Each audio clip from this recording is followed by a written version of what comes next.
Предали ли арабы Газу? Что стоит за их бездействием?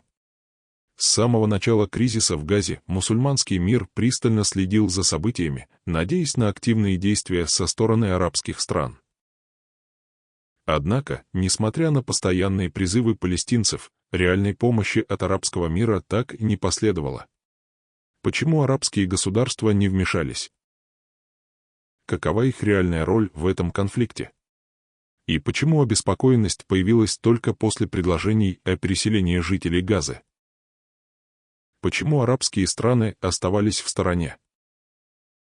На протяжении многих месяцев кризис в Газе оставался центральной темой для исламского мира. Люди ждали конкретных шагов от государств, которые декларируют свою поддержку Палестине, но на деле не предприняли активных действий. Политическая осторожность.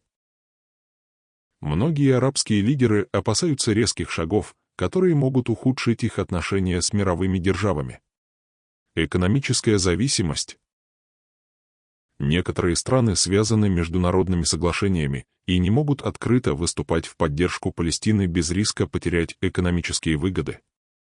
Влияние внешних игроков.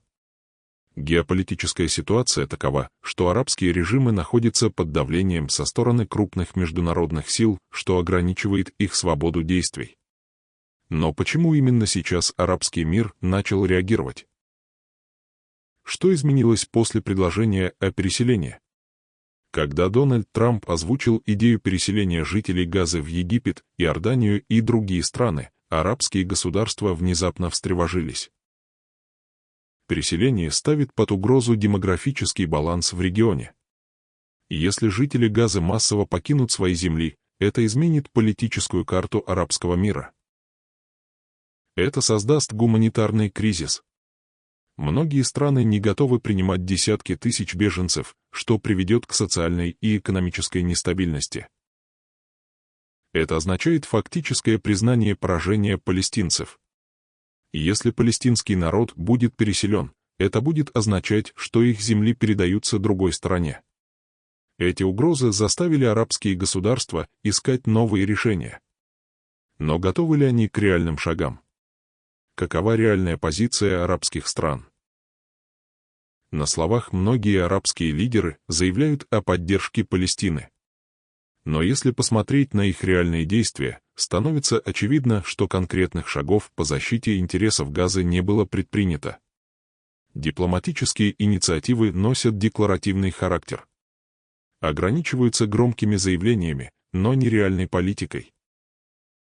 Финансовая поддержка Газы остается недостаточной.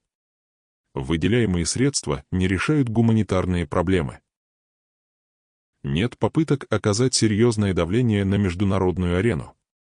Арабский мир мог бы выдвигать более жесткие условия на переговорах, но этого не происходит.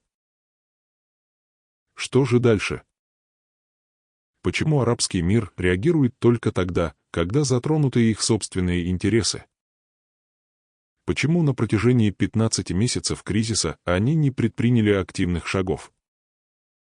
Предали ли арабы Газу? Или их бездействие — это часть более сложной геополитической игры?